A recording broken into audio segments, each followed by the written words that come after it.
Tertúlia. Meu boa tarde a todos. Hoje é dia 23 de julho de 2015. É uma quinta-feira e o nosso verbete é de número 3.457. Ele tem 5 páginas, 48 logias e 12 máximos.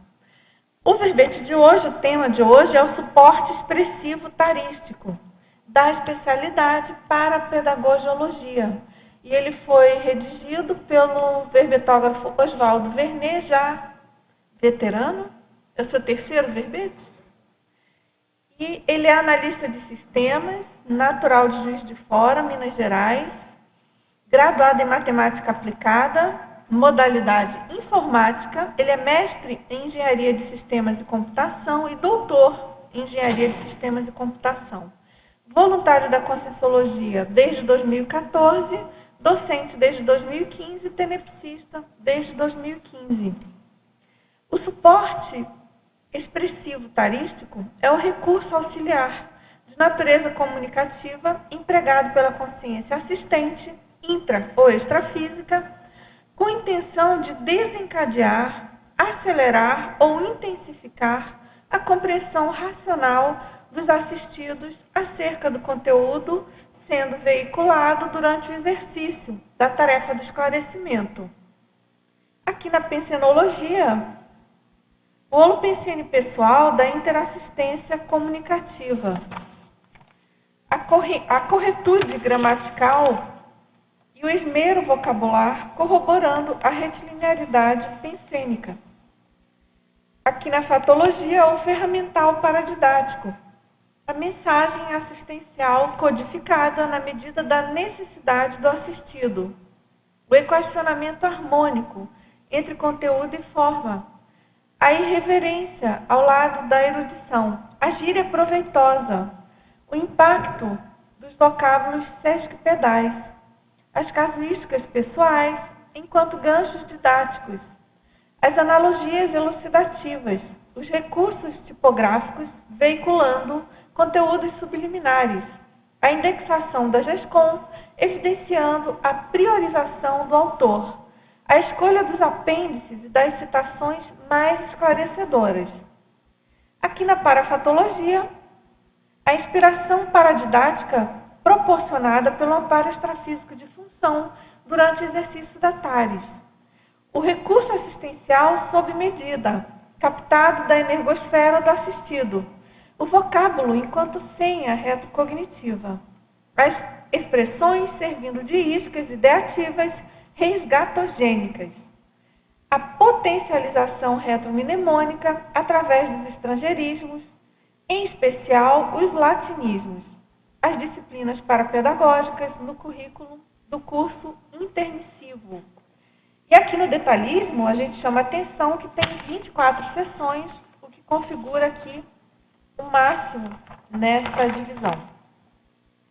E na argumentologia, nós chamamos atenção para taxologia, são 21 categorias de suportes expressivos.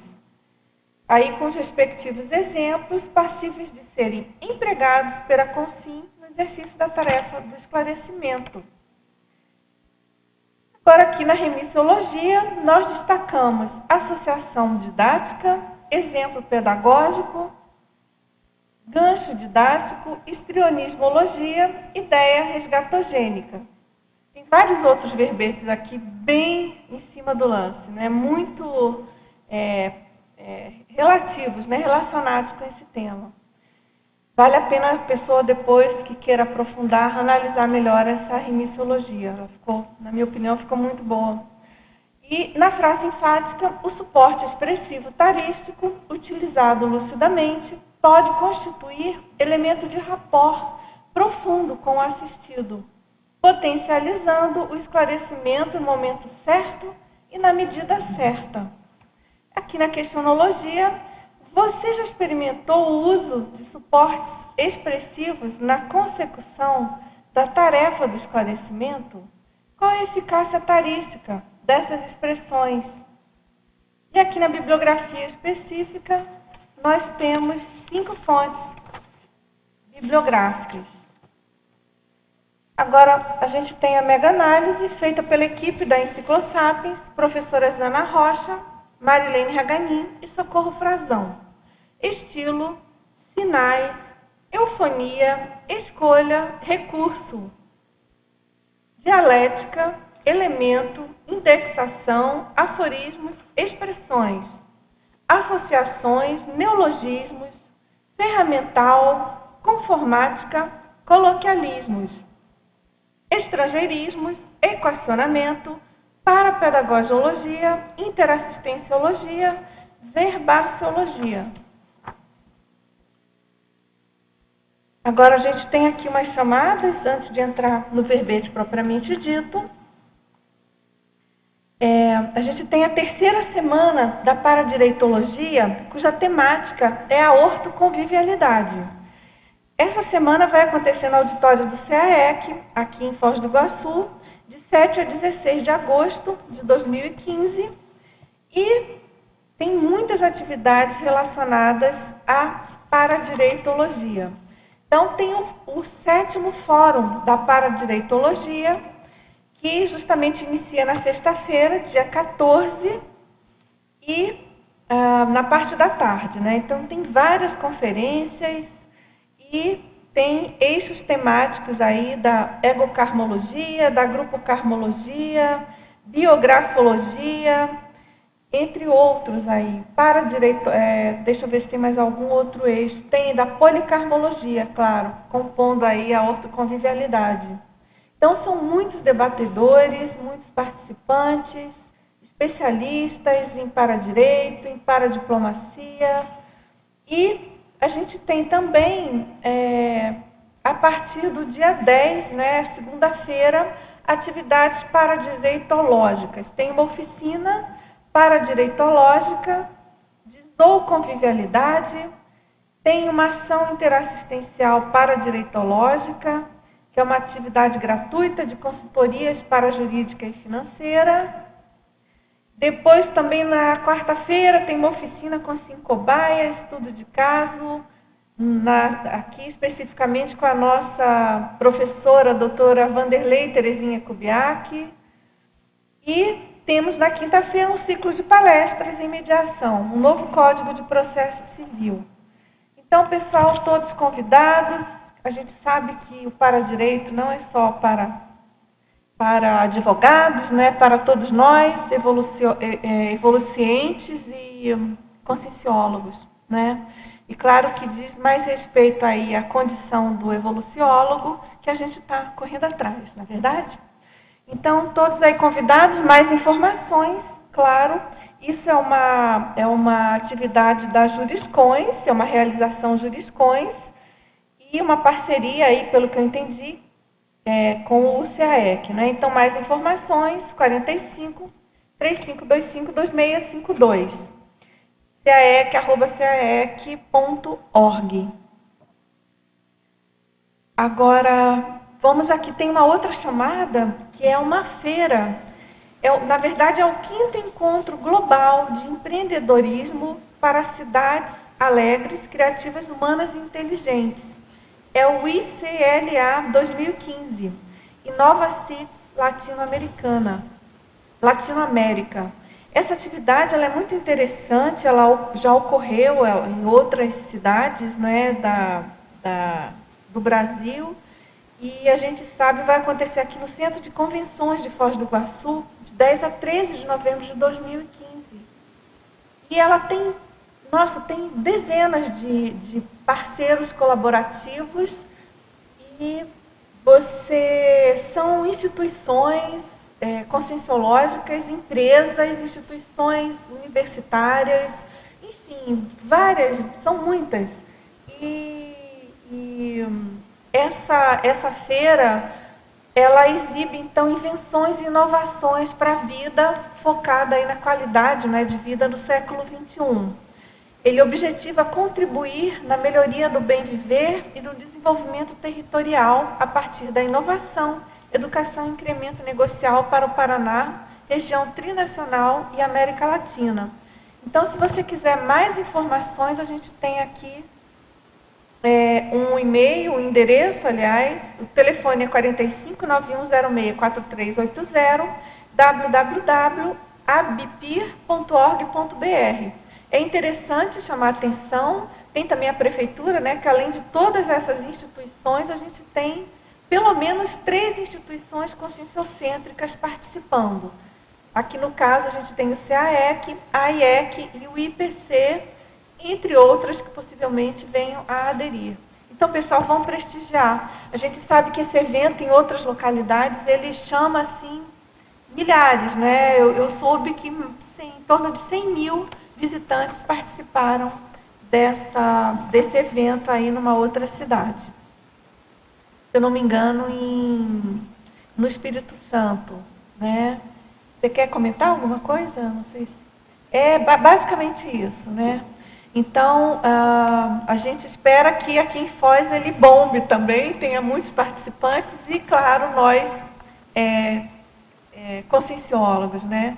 Ajudando aí na qualidade de vida aí do nosso futuro. Agora a gente tem uma chamada também, um recado, na verdade, que é sobre a prova de Invexologia, que vai ocorrer no dia 26 de julho de 2015, portanto, daqui a 3 dias. E vai ser no domingo, de 9 às 11 da manhã, será a segunda edição da prova de Invexologia no campo da Invexologia. Aqui na Cognópolis, a prova é gratuita. E o objetivo dessa atividade é propiciar um campo mental somático para que o próprio participante consiga aferir seus conhecimentos relativos à técnica da Invexis e à especialidade Invexologia, atualizando-se quanto às neoverpões relacionadas e facilitando, portanto, a consecução da programação existencial de inversores e invexólogos. E o conteúdo pode ser importante, o conteúdo pode ser estudado no site da Sinvexis, que é sinvexis.org.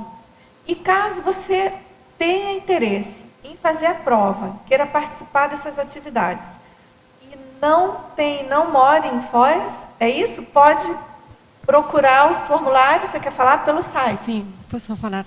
Não é somente entrar na página web da Sinvexis, né, e a pessoa deixa o contato e nós entramos em contato com ela para estudar, né, como a pessoa pode fazer a prova. Já tem Rio de Janeiro, São Paulo, Curitiba, Salvador, vão fazer já a prova. Então, se alguém dessas localidades já está interessado, que entrem em contato com o IPC, né, com o Greenbex e com o IPC daquela região, para se inscrever e fazer a prova. Então, qualquer pessoa aqui de Foz pode fazer a prova, somente se inscrever também no site, para nós saber quantas pessoas vão participar, né, e preparar todas as provas. Então. Dúvida, a prova é para reciclante também, caso tenha interesse? Sim, está aberta para todo mundo. Aberta em geral. Todo mundo. Inversor, reciclante, todo mundo então, pode pronto, participar. Fica aí a dica. Então, quem sabe os reciclantes se prepararem para um êxito maior na próxima em relação às técnicas, né? Obrigada. Ok, está ótimo. Agora, professor Oswaldo, a gente sabe que você é poliglota, eu queria que você comentasse aqui sobre essa estrangeirismologia, em relação a esse know-how, savoir-faire e sarkentness, corroborando o êxito das tarefas assistenciais. Então, primeiramente, boa tarde a todos, tertulianos, teletertulianos, paratertulianos, né? Assim, meus agradecimentos pela presença de vocês. Esse item da estrangeirismologia, ele remete a um princípio conscienciológico, que é o seguinte, é preciso discernimento para fazer esclarecimento. Não adianta só a boa vontade, não adianta só a vontade de ajudar. Tem que saber ajudar e tem que saber assistir. Isso é exatamente o know-how, é como fazer, né? Como fazer bem, como desempenhar bem aquela tarefa. Na verdade, são 3 expressões sinônimas. Sinonímica. É só pelo fato da ampliação de língua que a gente coloca aí as 3, para englobar um pouquinho o pessoal alemão também, né? Começar a trazer aproximar um pouco esse pessoal da conscienciologia também. Agora, por falar em língua, estrangeirismologia, você aqui no final da parafatologia, você coloca a potencialização retromnemônica através dos estrangeirismos, em especial os latinismos. Você poderia aprofundar? Vou tentar.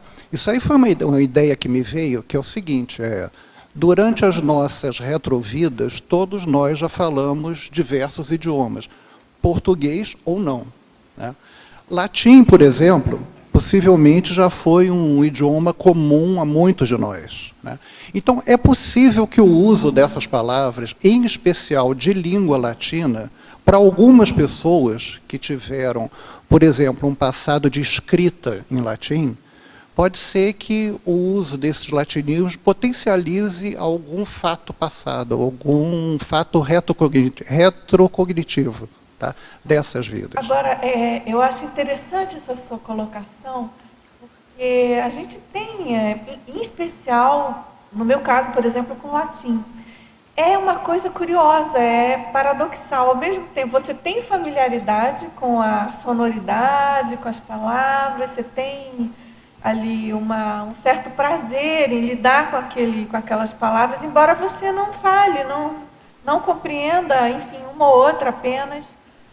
E isso pode ser uma hipótese realmente, né? De um contato anterior e você teve um certo traquejo Exatamente. Nessa linha, né? Exatamente. O latim, em especial, ele é um idioma que, para as línguas ocidentais, ele permeou aí a formação e ele influenciou muitos dos nossos idiomas atuais, né? Então, você pega em alemão, por exemplo, você tem praticamente 2 categorias de palavras em alemão. As realmente germânicas, que são as que as pessoas usam preferencialmente, e aquelas de origem latina, que foi um movimento, juntamente à unificação da língua alemã, que houve influência de teóricos e gramáticos latinos na Idade Média ainda. Tá? Onde, por exemplo, o alemão herda as declinações do latim, né? Então, isso foi influência de teórico latinista, revendo e reformulando a língua alemã, né? Então, o latim ele permeia muito do nosso processo de idioma e de língua ocidentais, né? Então, é muito provável que muitos de nós já tenhamos falado latim em outras vidas, né? Então, às vezes, uma palavra dessa deslancha um processo de retrocognitivo, né? Principalmente se a pessoa já teve contato com escrita, com oratória no passado. Muitos de nós já fomos oradores no passado, né? Ou escritores nessas línguas, né?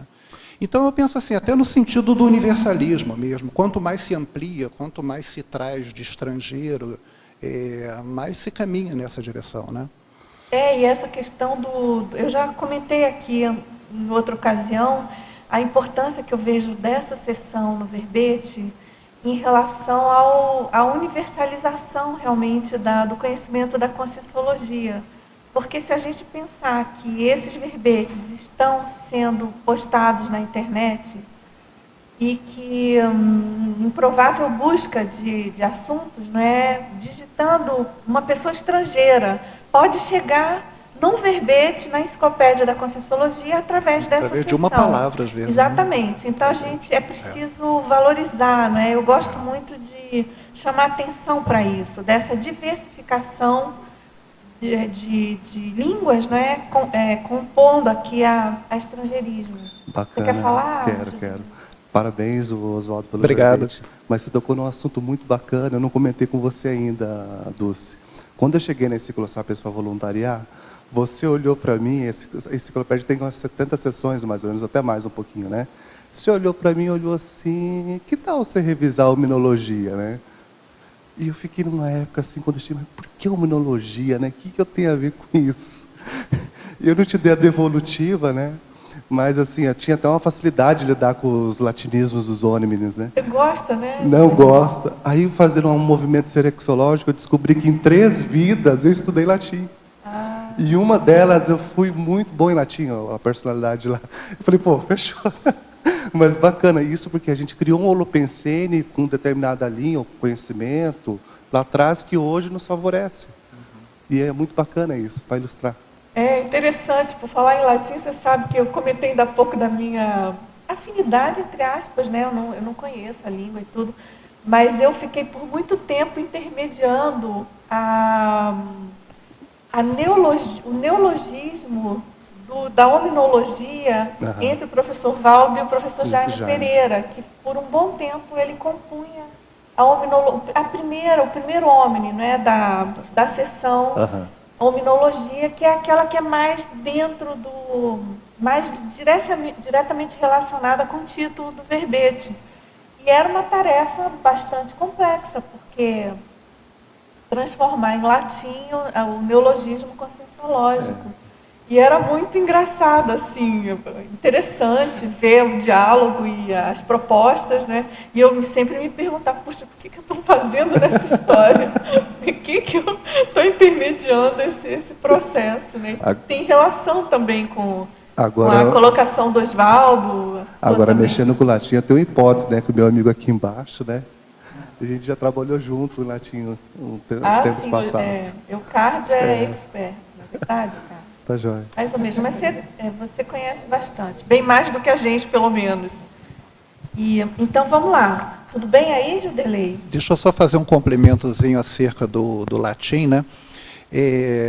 Acho que todo mundo conhece o professor Paulo Ronay, né? Sim, sim. Pois é.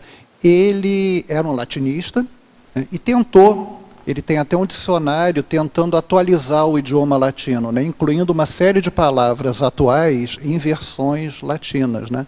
Então, o latim, assim, ele não nos abandona. Eu tenho a impressão que ele vai ser uma língua ainda que vai perdurar muito tempo conosco. Você sabe, Oswaldo, que há muito tempo, eu não sei se alguém aqui estava presente, mas, enfim, em alguma ocasião foi perguntado... E eu própria cheguei a perguntar, no caso do professor Valdo Vieira, sobre a questão da tendência do vocabulário, né, da língua, do idioma chinês, mandarim, no caso, enfim. Como é que ele via isso, essa transformação? E ele colocou essa tendência da predominância do latim. Mesmo no no mandarim? Não. No caso, era uma coisa de uma perspectiva futura, de uma tendência do planeta, vamos dizer assim. Sim. Porque você tem uma diferença muito grande, né? Então, a dúvida era nesse sentido, a gente caminhando assim para uma universalização de entendimento, né? Enfim, o que poderia... Bom, e de certo modo a gente sabe que não é a língua mais falada, mas eu não sei, teria que fazer eu não sei de cabeça, mas mesmo dentre as línguas mais faladas, né, inglês, espanhol, eu tenho a impressão que no somatório entra o latim como uma forte raiz. Né? É verdade. Eu sempre tive curiosidade de perguntar para o professor Valdo, mas aí fugia a oportunidade, eu acabava não falando. Qual seria, dos nossos idiomas atuais, o mais próximo do conscienciês? Não sei se essa pergunta foi feita a ele alguma vez, porque claro que nenhum é igual e nenhum chega perto, mas deve haver um dos idiomas mais próximos do consciência, em termos de síntese, em termos de concisão. Não sei se de ideogramas. Como? Bom, fica a pergunta... Talvez, Oswaldo, algum atributo de algum idioma que chegue mais perto. Algum atributo. Não o idioma em si, né? Entendi. Uma hipótese, né? Porque se extrapola os signos, né? As imagens. Aí já fica... Mas, enfim, o latim está nas nossas vidas, né? É interessante a gente começar por ele hoje, né?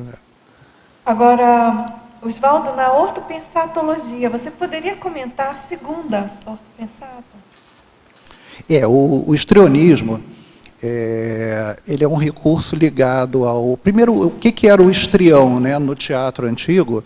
Era aquele ator que, em geral, representava comédia, era uma espécie de bufão, né?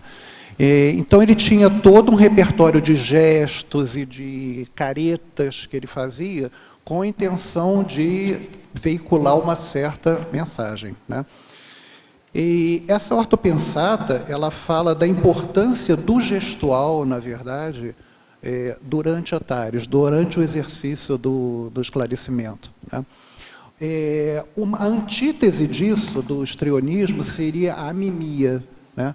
Que é a ausência total de gestos durante a comunicação, né? Que não é o ideal. O ideal é você exercer, o que a gente cita aqui na fatologia também, a quironomia, que é exatamente a conjugação harmoniosa, né? Entre gestos e discurso, entre gestos e palavras. Nem ser aquela pessoa que sacode os braços feito ventilador, mas também não ser aquele robô que fala mecanicamente sem expressividade. Eu cheguei a fazer alguns cursos de oratória, Oswaldo, e acho que o caminho é bem esse daí mesmo. Tem até aquela divisão da comunicação que eles dizem que em torno de 57% é o gestual, 30 e poucos por cento é o tom de voz, né? E o conteúdo é o menos, 7, 8% é o conteúdo que está se falando. E me parece que a origem da origem seria lá na época da Idade das Cavernas, que as pessoas não falavam. Então elas se comunicavam praticamente por gestos. Sim. Ou grunhidos ou gestos. Ali que parece que a raiz da comunicação nossa foi estabelecida, né? Com o tempo veio a palavra, veio a escrita, mas primordialmente foi lá atrás o gesto, né? E os grunhidos, porque não existia uma fala para se comunicar. Então essa raiz é muito forte na comunicação. Muito. E auxilia muito na expressividade, né? Agora, esse gestual, ele passa também, ele vai além de rosto e mão. A postura, por exemplo. Numa aula de conscienciologia, você chega para falar, não pode chegar todo relaxado, você tem que ter uma certa conduta, uma certa postura, né? Isso está dentro da parte gestual, né? Você vai fazer uma assistência para uma pessoa, você não vai todo largado falando de qualquer jeito, você tem uma determinada postura para fazer isso. Então, eu penso que isso é muito importante, por isso que a gente fez questão de incluir esse aspecto gestual dentro desse compêndio de recursos, né? Porque ele é uma parte muito importante. Não é só a palavra falada e a palavra escrita. O gesto entra com uma componente muito tarística, às vezes, né? Oi, alô. Eu gostaria de fazer duas perguntas. Uma ali na fatologia, na quinta linha, de cima para baixo, o impacto dos vocábulos sesc e pedais. Poderia explicar um pouquinho por que esses vocábulos, em especial, teriam mais ou menos impacto na assistência? Que, no mínimo, a pessoa leva um susto quando escuta, por exemplo, uma palavra de 15 sílabas, né? Não me lembro exatamente a definição, acho que são de 13 a 15. Né? Isso tem uma definição precisa para o vocábulo sesc e pedal. Mais de 6, né? É acima de 10? Mas tem uns de 15, tem uns... Né? Então, assim... a gente tem que ter esse número preciso. Tem que ver essa definição direitinho. Mas o que eu penso que é tarístico nesse tipo de vocábulo, né? É a conotação científica que ele traz. Que, em geral, são termos que terminam com logia, né? Então remetem a um aspecto de cientificidade dentro da conscienciologia. Isso eu acho que é o mais... Não é propriamente o tamanho, não é por eles serem grandes. O serem grandes chama atenção. Tá? Mas aí, quando você vai destrinchar o conteúdo, eles têm um quê científico, eles têm um teor científico. Fiquei pensando assim, será que tem pessoas que, quando a gente está assim, num processo de comunicação assistencial com elas, tem pessoas que são mais sensíveis a receberem assistência quando a gente verbaliza palavras maiores? Assim, fiquei pensando... As pessoas são muito sensíveis a certas classes de palavras, isso é fato. Uhum. Né? Tem pessoas que, nitidamente, você tem que usar um pouco mais de adjetivos para conseguir acessar aquelas pessoas. Outras tantas, você tem que ir mais na ação, você tem que priorizar o verbo, né? Uhum. Isso é muito nítido quando você vai... não é só na aula de conscienciologia, não. Aqui a gente está falando de TARES de uma maneira um pouco mais abrangente. Às vezes você senta para conversar com uma pessoa para dar um esclarecimento. Que interessante. Nunca tinha pensado nisso, de que certas pessoas seriam mais sensíveis no processo da assistência a algumas classes gramaticais e a outras presta não. atenção na classe gramatical. Às vezes você acessa melhor uma consciência com determinados tipos de adjetivos. Sim. E a última pergunta, ali na paradoxologia, na página 3, o segundo paradoxo, o paradoxo de a incorretude gramatical poder ser preferível à corretude. Se puder explicar aí no contexto. É a priorização do conteúdo assistencial que está sendo veiculado. Muitas vezes você tem que passar por cima da forma até para respeitar um limite intelectivo do assistido. Então, não adianta você pegar uma pessoa, por exemplo, de baixa escolaridade, a quem você esteja assistindo, não adianta você chegar para ela com termos pomposos, com construções rebuscadas. Às vezes você tem que ser simples e direto, e às vezes o erro de português vai colaborar nessa assistência. Isso é muito comum. Obrigado. O professor Valdo utilizava muito disso. Muito, né? Ele falando micrófono, aqui, micrófono e não sei o quê, alguns erros até propositais que ele tira para chamar atenção naquela frase e naquele contexto. Estou falando aqui, eu estou lembrando exatamente E usava muita analogia e metáfora também, porque em determinado momento, se ele não fizesse um exemplo, a pessoa não entendia o que ele estava querendo passar. Ele precisava, vamos supor, por exemplo, e fazia aquela volta para poder dar mais força para Tales. Né? Quer ver um exemplo dele que me chama muito a atenção? Ele usava certas regências que eram mais comuns até num português um pouco mais arcaico. Por exemplo, é preciso de fazer. Nós normalmente não falamos assim, a gente fala direto, é preciso fazer. Tá? Mas ele insistia nesse de.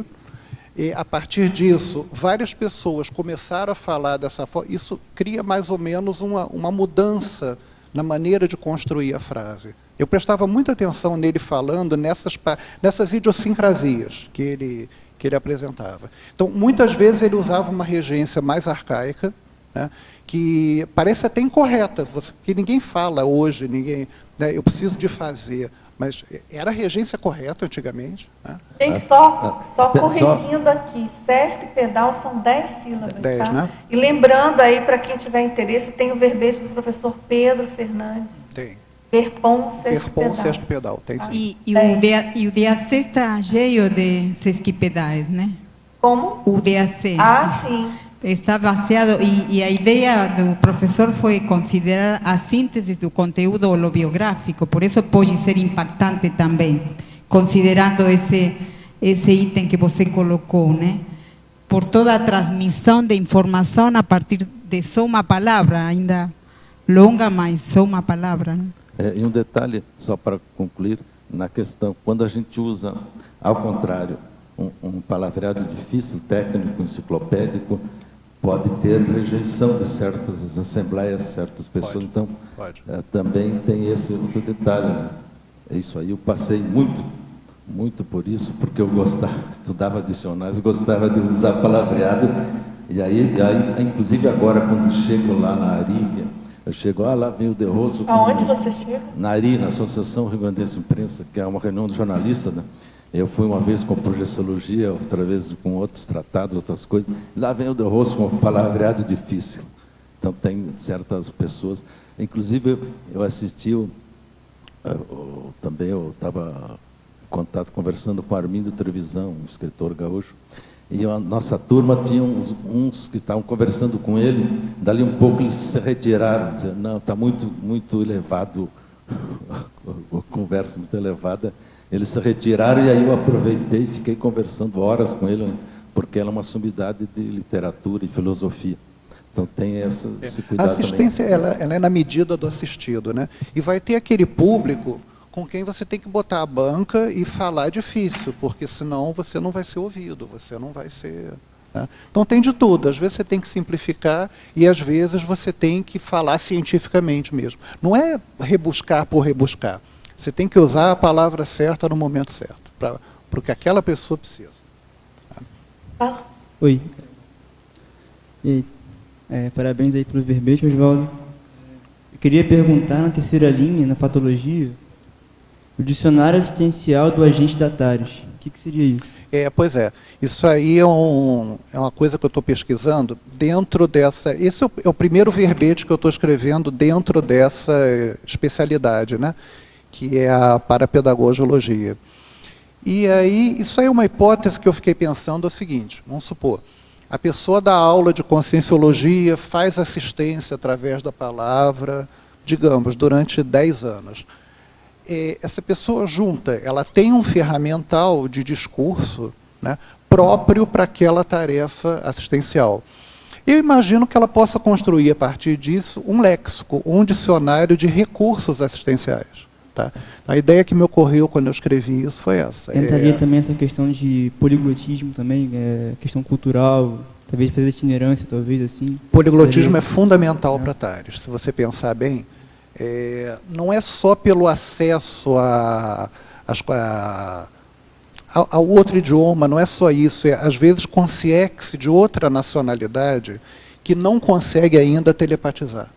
Então, às vezes, você extrafisicamente precisa ter contato, precisa fazer uma assistência a uma certa consciência, e não tem jeito a não ser falando a língua, falando a língua dela, né? Então, quanto mais idioma, não precisa ser um perfeccionismo de domínio de idioma, não. Você tendo o básico de um idioma que te permita, às vezes, trocar meia dúzia de frases com aquela consciência, já ajuda muito. Já ajuda muito. Nem que seja para fazer o acolhimento, nem que seja para fazer a primeira etapa lá do trinômio assistencial. Né?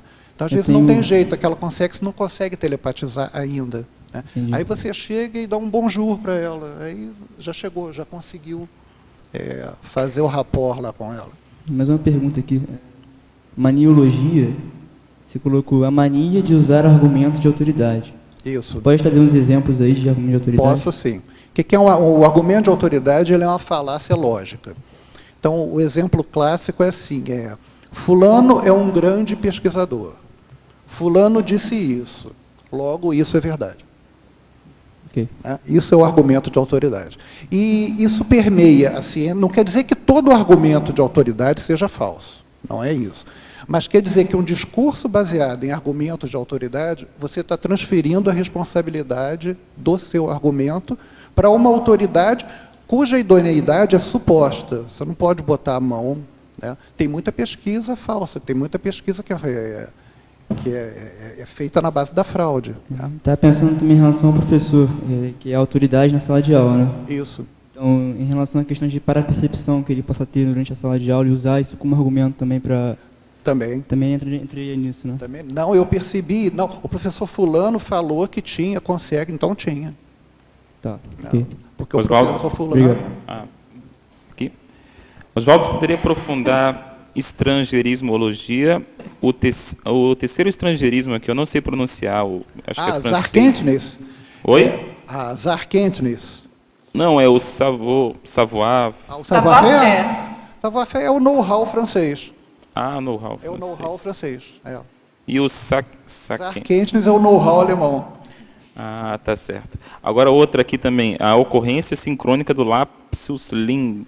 O que é o lapsus linguae? Né? Isso aí foi muito estudado no início lá da psicanálise. O lapsus linguae é a falha da língua. Né? Em latim quer dizer, é exatamente você tem a intenção de falar uma coisa e sem querer sai outra no que você está falando. É o ato falho que o Freud tanto estudou e que é a base da sessão psicanalítica. Né? Ele acreditava que o inconsciente se manifesta através dos atos falhos. Né? É ali que o inconsciente consegue uma via de expressão, né? Que muitas vezes o racional lá do paciente está bloqueando, não deixa sair, sem querer ele troca uma palavra que remete a um contexto totalmente diferente. Então, o lapsus linguae é isso. Agora, como é que eu penso que ele possa ocorrer durante a tarefa do esclarecimento? É exatamente quando você deixa a brecha para o amparador falar. Né? Vem aquela palavra trocada, né? Você está pensando em falar uma coisa, sai outra, que vem a ser exatamente o que o assistido precisa ouvir naquele momento. Entendi. Tá? E só para terminar, o respeito ao attention span do assistido, penúltimo. O attention span é o seguinte, isso é da teoria da comunicação. Né? A definição é o tempo máximo que alguém consegue ser exposto a uma ideia ou a um conceito sem se distrair. Né? Isso é fundamental na tarefa do esclarecimento, que às vezes numa aula de 2 horas, a pessoa não está ali as 2 horas te ouvindo, ela ouviu os 15 minutos só. Né? Então, é uma questão de respeitar, não adianta você ficar indo além do limite que aquela pessoa pode ouvir ou que ela consegue ouvir naquele momento. Pode ser que num outro momento, numa outra aula, ela consiga mais. Entende? O attention span é exatamente isso, é o máximo que a pessoa suporta de informação. É o tempo máximo que ela suporta ficar exposta a uma certa informação. Isso eu achei num dicionário que está aqui na bibliografia, aí eu trouxe porque eu achei muito importante. Eu acho que no esclarecimento conta muito. Né? Existe um tempo ali para... Meus parabéns pelo verbete. Obrigado, Júlio. A respeito dessa palavra sua, a respeito do professor deixar o amparador falar numa brecha, é muito interessante que, às vezes, o docente presta atenção no que ele falou durante uma aula e ele vê que diversas palavras não constam do vocabulário natural dele. Então, isso uma das formas que a gente pode ver qual é o tipo do amparador que estava atuando naquele momento. Exatamente. É muito interessante a gente anotar esses detalhes. Quer perguntar? Está funcionando? Tá. Boa tarde, parabéns pelo verbete. A minha dúvida é em relação ao exemplo que você deu, que o Valdo ele tinha o hábito de resgatar a forma arcaica, né? Então falava, eu preciso de. Eu não entendi.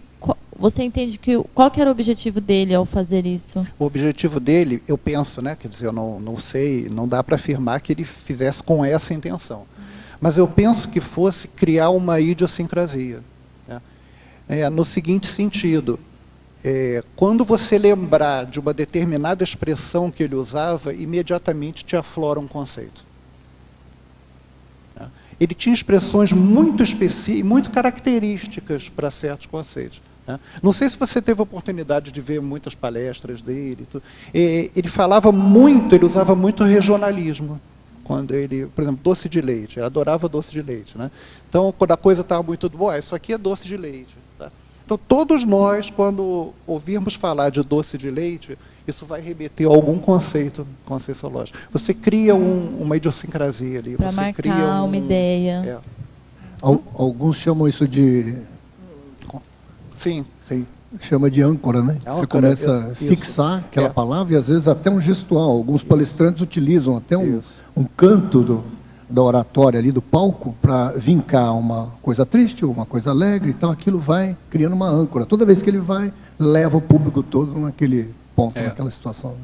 Às vezes, quando eu leio os textos do professor Valdo, às vezes eu escuto ele falando, como é que ele falaria aquilo presencialmente, de tão forte que era, de tão marcante que era. Obrigada. Tudo bem?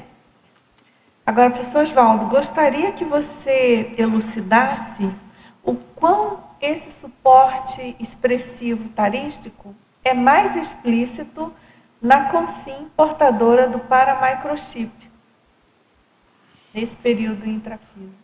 O portador do paramicrochip, ele tem uma espécie de uma ponte direta, né? Uma ponte direta que facilita aí a interação extrafísica.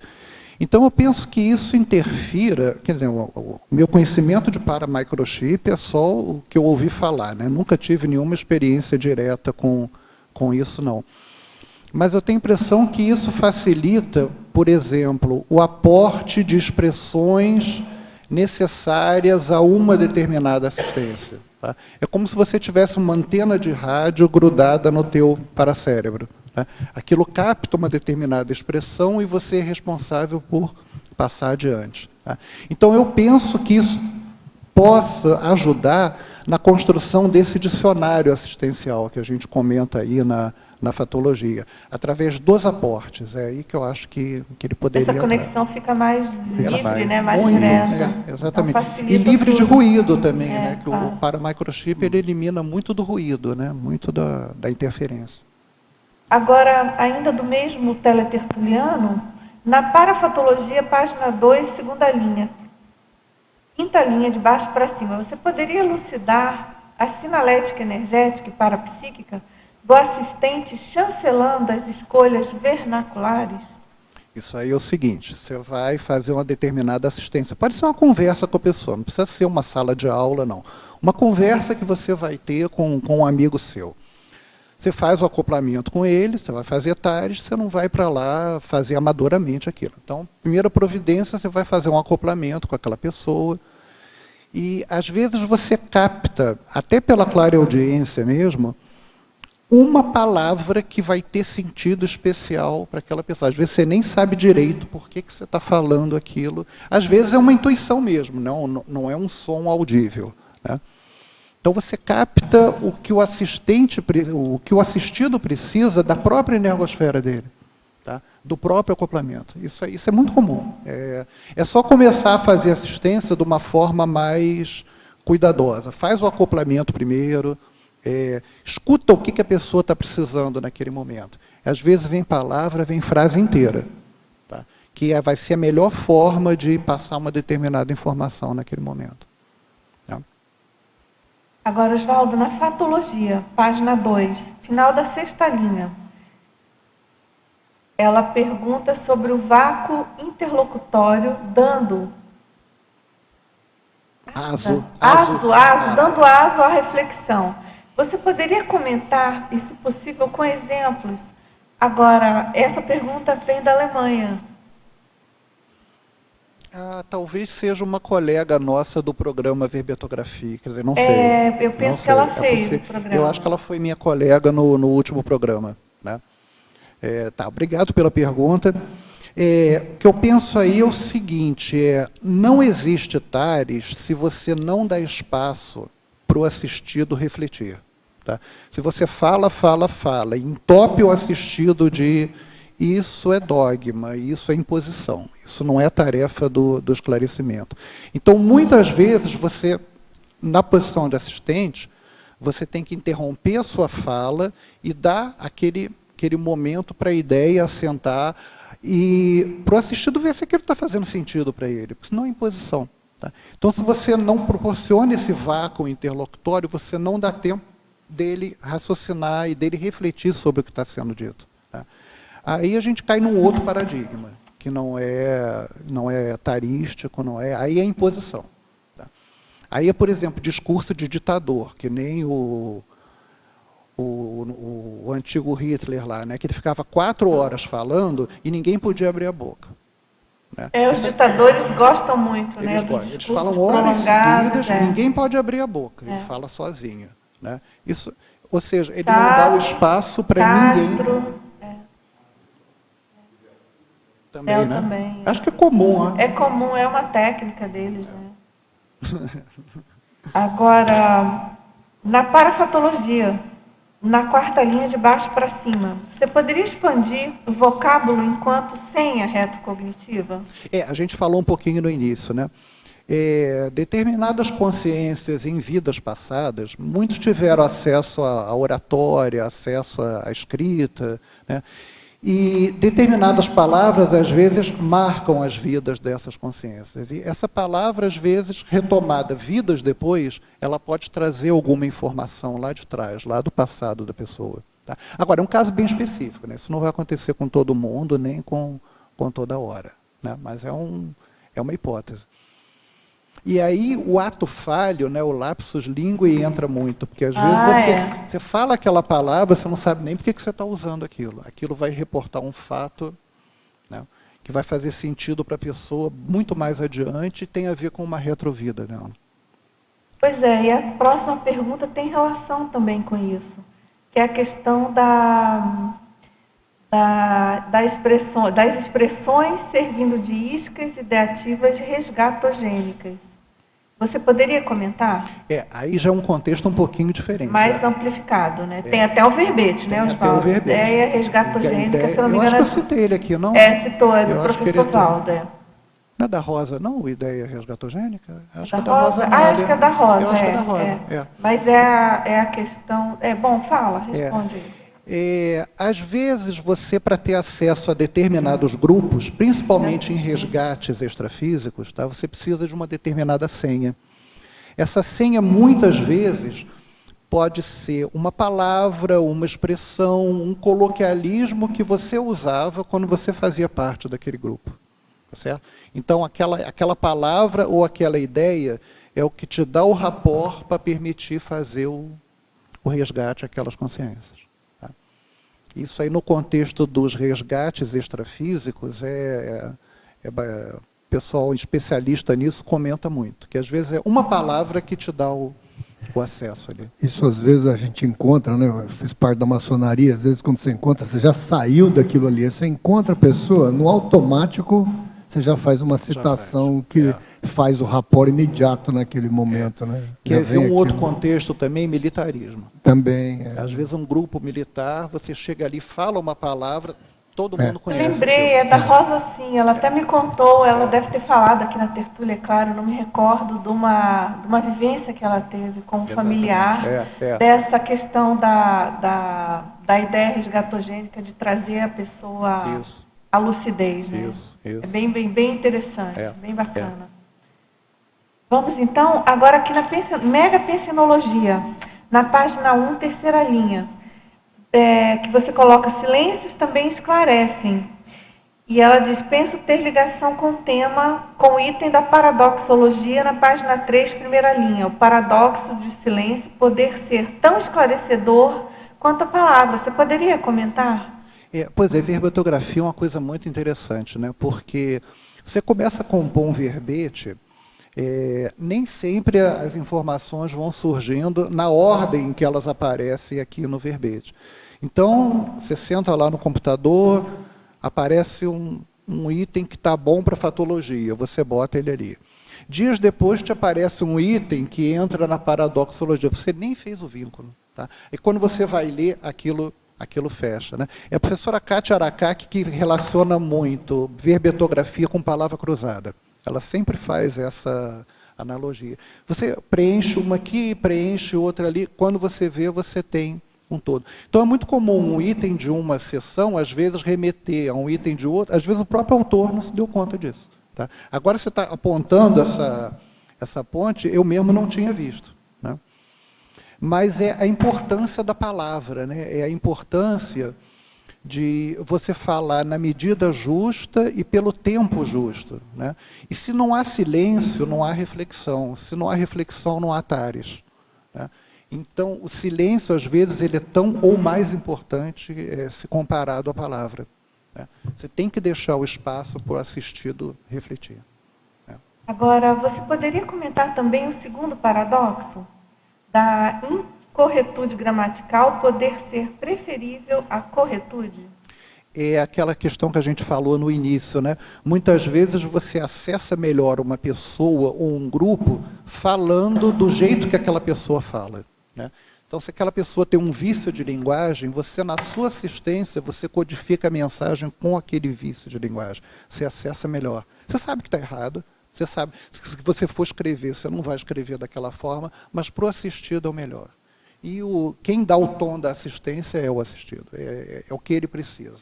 Tá? Não é a sua capacidade de ser erudito naquela hora, é o que ele está necessitando. Então, às vezes, é preciso falar errado, sim, para conseguir ter acesso àquela pessoa, àquela consciência. Agora, Oswaldo, na parafatologia, você poderia falar sobre o vazio na interlocução preenchido pela informação das energias conscienciais? Isso tem a ver com a pausa e com o silêncio, né? Com a importância do silêncio. Você está fazendo o acoplamento com um determinado assistido, você está ali na posição de assistente.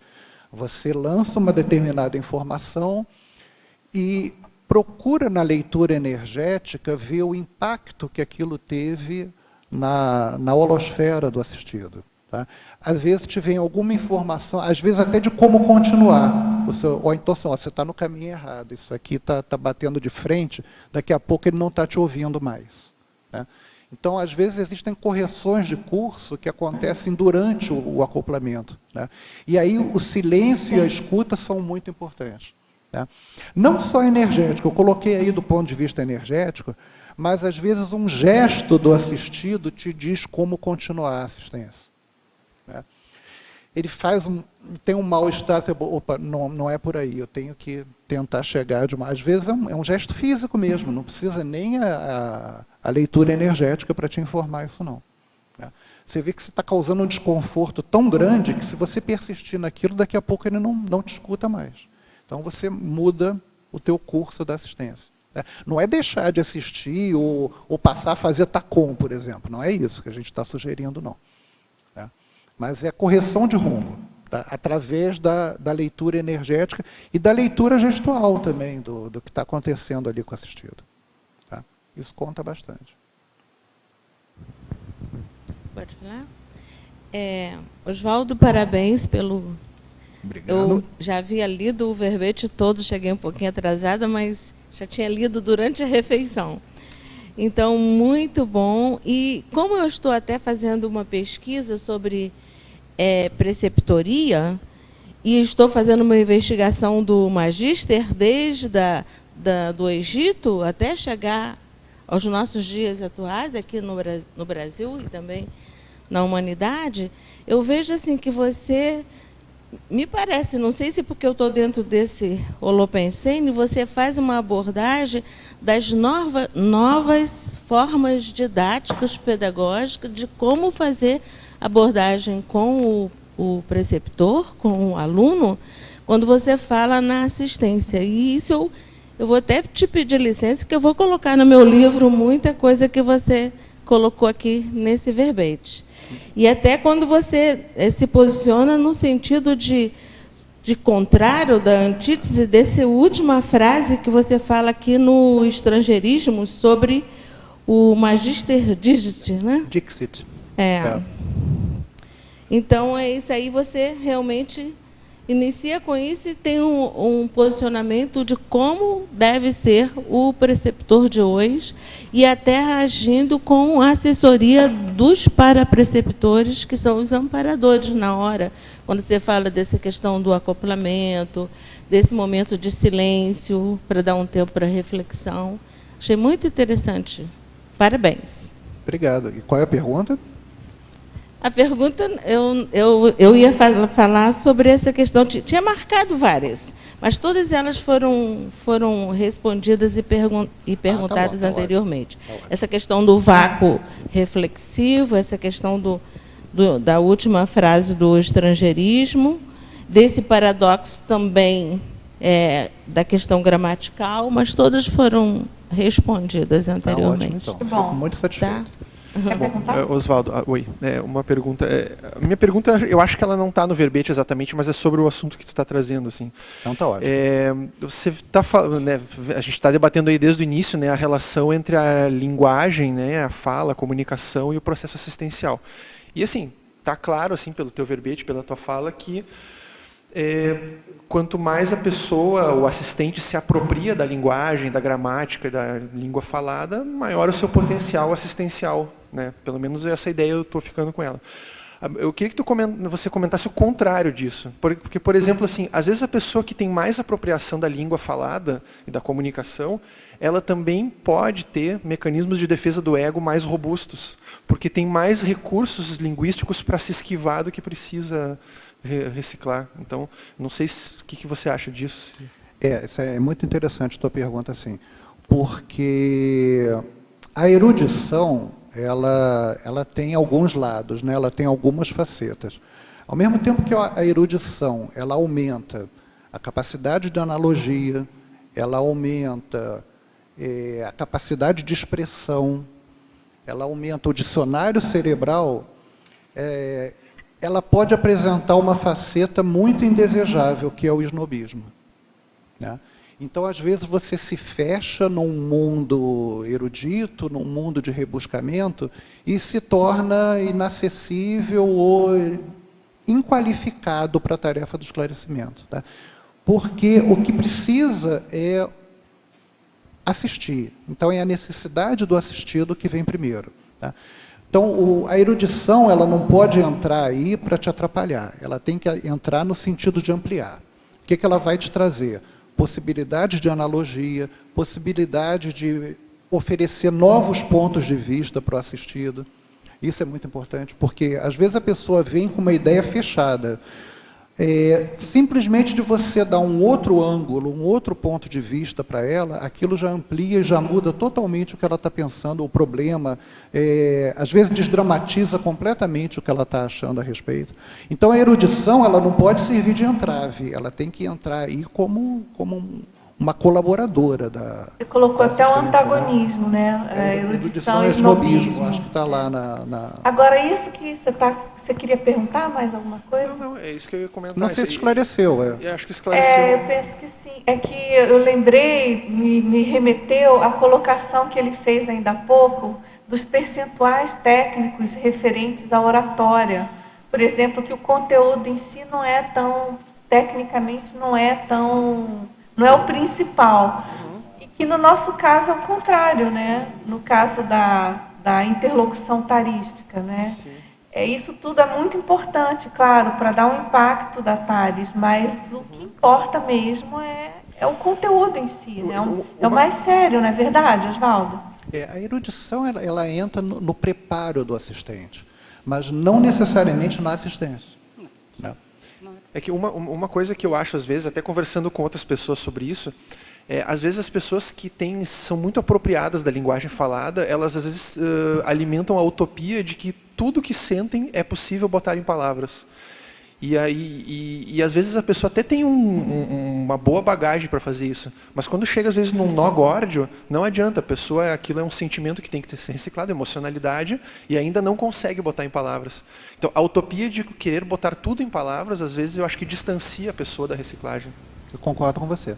Principalmente se o sentimento está mal trabalhado nela.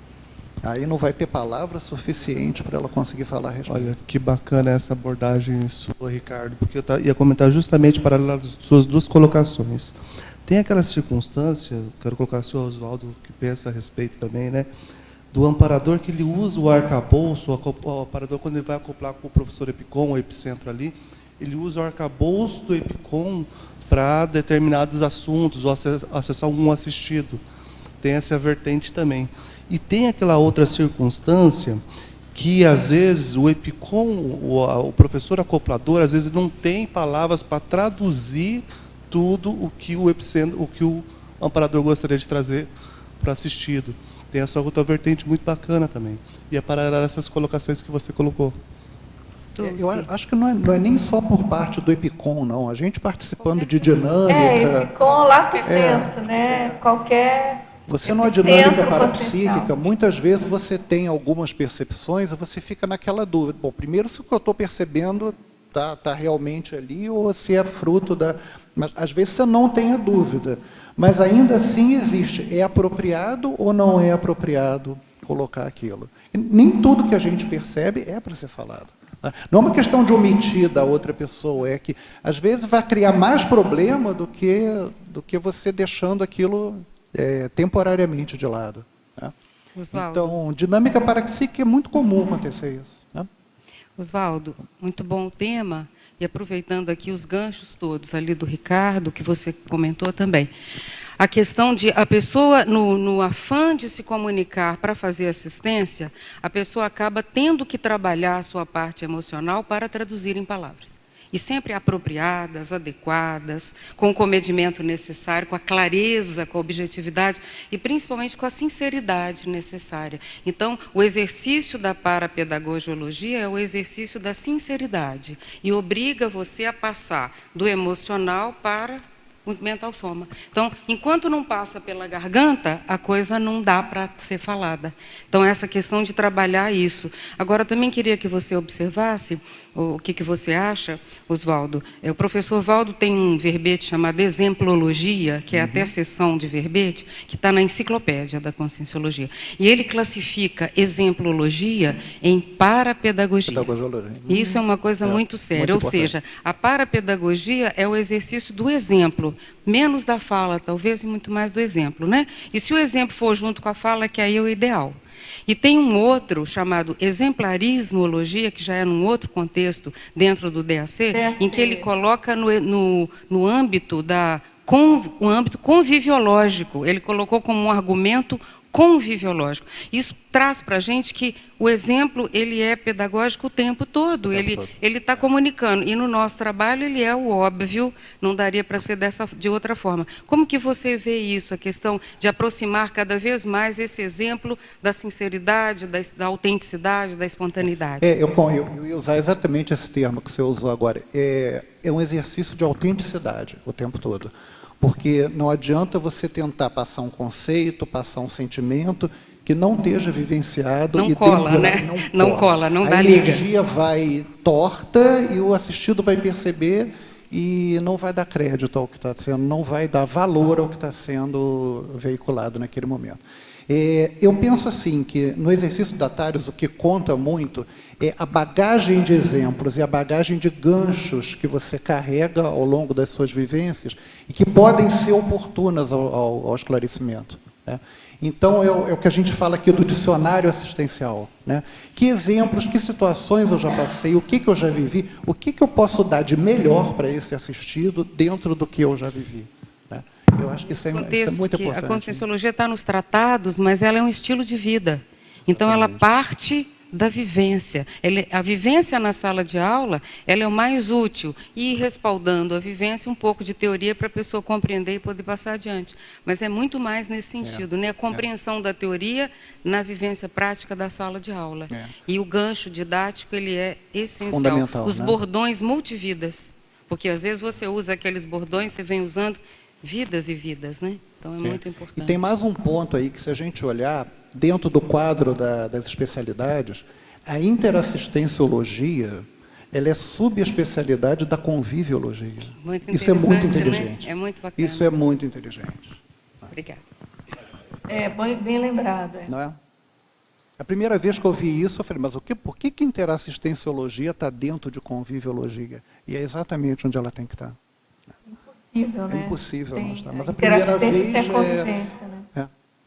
Agora, essa questão até que a Malu colocou do exemplo, né, de ser muito didático, eu lembro que logo que eu comecei a ler os verbetes, e aqui nas tertúlias iniciais, né, é uma maneira realmente muito prática. Se a pessoa não está compreendendo muito bem, ou se está um pouco mais difícil ou complexo de entender do que o autor está falando, é uma técnica, né, de leitura do verbete. É uma técnica, é você ler imediatamente a exemplologia, que isso pode ajudar muito a sua compreensão daquele tema, né?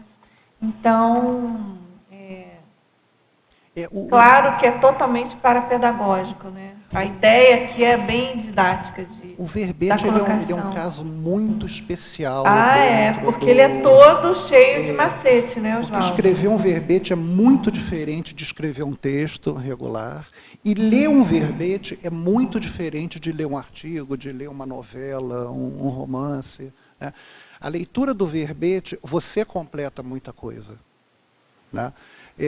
Aquele verbetógrafo que é exaustivo demais, que ele preenche demais, ele está tirando a oportunidade do assistido de fazer a sua própria leitura do verbete, tá? Então, é na conjugação do nome da sessão com o conteúdo é que o leitor do verbete vai inferir muita coisa. Você, como autor, você não tem que colocar tanta coisa ali, você tem que deixar um espaço. É o silêncio no domínio da escrita, na verdade. Deixa as lacunas para serem... É claro que você não vai ser falho na comunicação, não é isso que eu estou dizendo. Mas deixa as lacunas para dar espaço à reflexão. É o silêncio na escrita, isso. Tá? Você tem que deixar espaço para o teu leitor refletir. Tá? Se você se perde em detalhes, se o teu detalhismo é excessivo, você tira a oportunidade do leitor... Tira a força também, né, daquilo que é mais sério. Exatamente. Oswaldo, agora na binomiologia, página 3, primeira linha. O binômio irreverência-derrogação. Você pode explanar? Poderia dar vários exemplos do próprio professor Valdo aqui, né? Em que ele usava a sua própria irreverência, a sua maneira peculiar de tratar certos temas e de se referir a certas realidades, derrogando, às vezes, verdades da ciência, derrogando coisas estabelecidas, o status quo, né? Então, por exemplo, quando ele chegava e falava... Não está me vindo um exemplo concreto agora aqui. Te vira é um exemplo, mas eu queria uma coisa mais específica. Vê se vocês me ajudam aí. Mas em relação a quê? No sentido da derrogação. Que às vezes ele usava uma expressão extremamente irreverente e estava jogando uma verdade científica por água abaixo. Ele falava, sabe o quê? Que é bem em cima do lance. O que eu tenho a ver com isso? O que eu tenho a ver com isso? Você é bobo assim mesmo ou tá... Muitas vezes, você está falando, eu lembrei, é típica derrogação. Às vezes a gente estava pesquisando alguma expressão, alguma palavra, até para definir qual seria a estilística da enciclopédia. Assim, por exemplo, um estudo de usar o U ou o L em alguma composição, enfim. Muitas vezes, claro, dos verbetógrafos até, nem tanto dele. E eu me lembro que algumas vezes eu vinha perguntar para ele e preparava aquele apanhado, né? Tais e tais dicionários contêm tal grafia e a gente sugere, então, essa, porque é mais usada. E o que eu tenho a ver com isso? Isso não tá bom, é assim que é para ser e pronto. Quer ver uma outra que eu lembrei agora? A banana technique. A banana technique era fantástica, porque é uma irreverência muito grande. Você dá uma banana em público, né, e derrogando aquilo, colocando aquilo no... Derrogando não é desqualificando, não é colocando no devido lugar aquilo, né? Que não tem a importância que parece ter. Né? Oswaldo, uma coisa bem interessante, no início do nosso trabalho docente, quer dizer, que não havia nada, simplesmente, vai no grito, né? O professor Valdo jogava a gente na sala de aula. Então, a primeira aula que eu fui dar, eu falei, mas professor Valdo, eu não li esse tratado a fundo, esse tratado de projeciologia. Ele falou, não, isso tudo é besteira, Malo. Você vai para a sala de aula e dá aula. Eu falei, ele mesmo escreveu, né? Com a sua experiência. Então, ele mesmo derrogava o que ele mesmo acabou de escrever. A ciência, a projeciologia. Ele falou, não, isso tudo é besteira. Mas, Valdo, você levou 19 anos para escrever um livro que é uma besteira. Não, deixa isso para lá, isso não interessa. Interessa é a sala de aula. Vai lá e vai atender as pessoas com a vivência. É a tua autenticidade. Então, isso é muito sério. Fora de sério. Agora, aqui na tecnologia, na página 2, terceira linha, você poderia explicar a técnica do entrelinhamento? O entrelinhamento tem muito a ver com o que a gente acabou de falar, deixar entrelinhas para o leitor preencher. Você coloca as informações, mas você deixa o espaço, você deixa o silêncio para ele refletir. Né?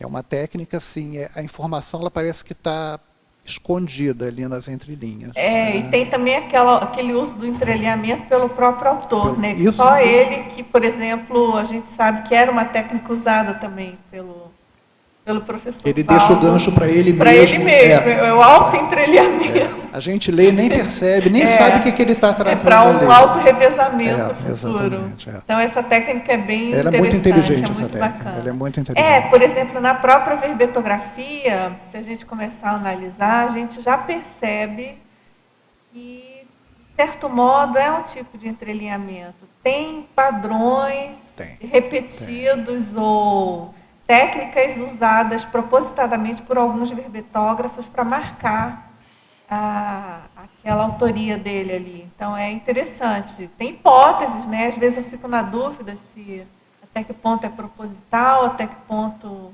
não, mas parece que já está começando a ter uma jurisprudência aí de entrelinhamento autoral aí na enciclopédia. É muito... não deixa de ser... Só que aqui, no caso, é mais técnico em relação ao texto. Astros mnemônicos, da holomemória. No caso, é textual, né? Propositadamente conformático. Isso. Perfeito. Exatamente. Perfeito. Isso. Agora, Oswaldo, aqui na efeitologia, na primeira linha, quais alguns dos efeitos das corretudes e da incorretude gramaticais sobre a personalidade da mensagem assistencial? Isso é dentro daquele princípio, né, que a assistência é para o assistido. Então, quando você codifica a mensagem, você tem que avaliar como é mais oportuno, como é mais assistencial você colocar as ideias para aquela pessoa, para aquela consciência que você está assistindo, né? Muitas vezes é de uma maneira culta, você vai usar um linguajar rebuscado, culto, porque é a maneira de acessar aquela pessoa. E outras vezes você vai usar a linguagem da roça, porque é o que aquela pessoa precisa ouvir naquele momento. E não há nenhum desmérito em fazer isso, tá? Porque você está codificando a mensagem, você está dando a personalidade assistencial de que aquela mensagem necessita naquele momento para aquela pessoa. Num outro momento, para a mesma pessoa, talvez essa mensagem fosse codificada diferente. Tá? Você está falando, eu estou lembrando uma vez, o professor Valdo comentou comigo lá no holociclo, lá embaixo, que muitas vezes ele dava uma mensagem e não era para a pessoa, era para o grupo de assediadores que estava em volta dela.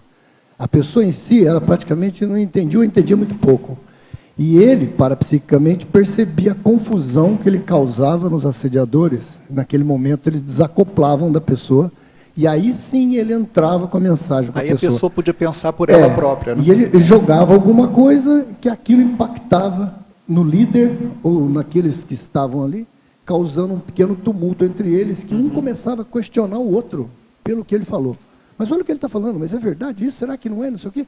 Começavam a discutir entre eles, e a pessoa naquele momento ficava... Deixava a pessoa livre, né? É um outro suporte para o psiquismo e essa questão dele perceber a influência dos assediadores ali. E aí, às vezes, quem estava à volta, intrafisicamente, nem entendia, nossa, mas ele foi grosso com a pessoa. Não foi grosso com a pessoa, coisíssima nenhuma. E a professora Marina... Foi extremamente assistencial. A professora Marina até usa um outro termo, auscultar, né? Ela está auscultando os assediadores também, que de repente ela já capta uma maneira de entrar no processo, né? Não só para psiquicamente perceber por clarividência, mas também pegar a linguagem dos assediadores e ir de encontro a isso. Isso. Mas aí é um nível de parapercussiência bem mais avançado, né? A pessoa conseguir fazer isso nesse nível... Mas eu digo, nós aqui devemos usar o parapsiquismo, né, também como um suporte a mais para poder qualificar essa Atares, né? Porque de repente você está falando para a pessoa, mas não é nem ela. Tem alguém que está com a possessão ali em cima, e ela não tem nem noção daquilo que ela está falando, fazendo. Né? Com certeza. Isso é quase que um para-dever nosso buscar, né? Se a gente já consegue alguma coisa, ótimo, se não, buscar fazer esse tipo de apreensão, né, de abordagem. Exato. Agora, Oswaldo, aqui na efeitologia também é o segundo efeito. O efeito reflexogênico da pergunta do dia na palestra ou na aula. Tá. Eu tive contato pela primeira vez com a Conscienciologia ainda em 94, quando o IPC era na Glória, né? Então, ao longo desse período, idas e vindas, assisti muito curso, assisti muita palestra. Esse verbete, na verdade, é uma homenagem a todas essas pessoas que passaram aí pelo meu caminho e que me ajudaram a estar aqui hoje, né? E a gente foi recolhendo impressões ao longo do tempo do que impactava mais, o que impactava menos. E uma constatação que eu fiz é que alguns professores tinham esse hábito de chegar ao quadro, né, lá no quadro branco, e vincular à sua aula uma pergunta, para ficar como, para a pessoa não precisava responder aquilo durante a aula, ele não ia perguntar durante a aula, e a pessoa também não ia responder. Mas era alguma pergunta ligada ao tema, né? E eu sempre dei muita atenção a essas perguntas, porque elas sempre traziam alguma coisa de importante, vinculada ao conteúdo que estava sendo passado naquela aula, né? Alguns professores têm esse hábito, eu acho extremamente positivo. Extremamente positivo. Me remeteu aqui à questionologia também, claro, né?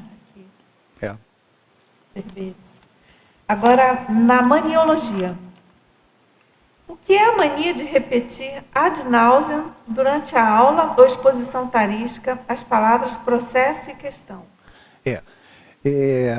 Essa mania, quando eu coloquei isso, eu ainda não tinha colocado as ortopensatas, né?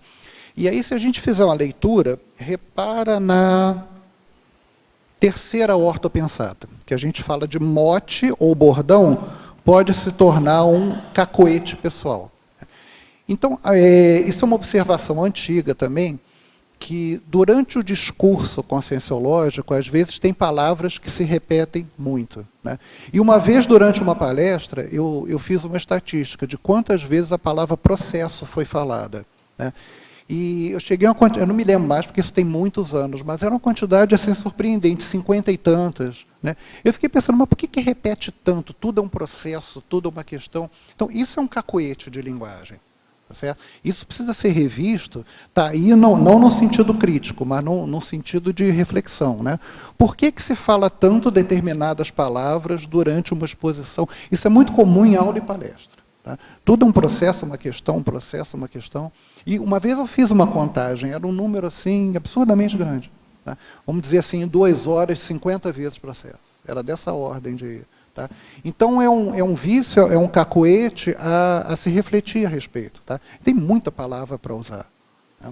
Fica aquela coisa muito batopensênica, muito repetitiva. Tá?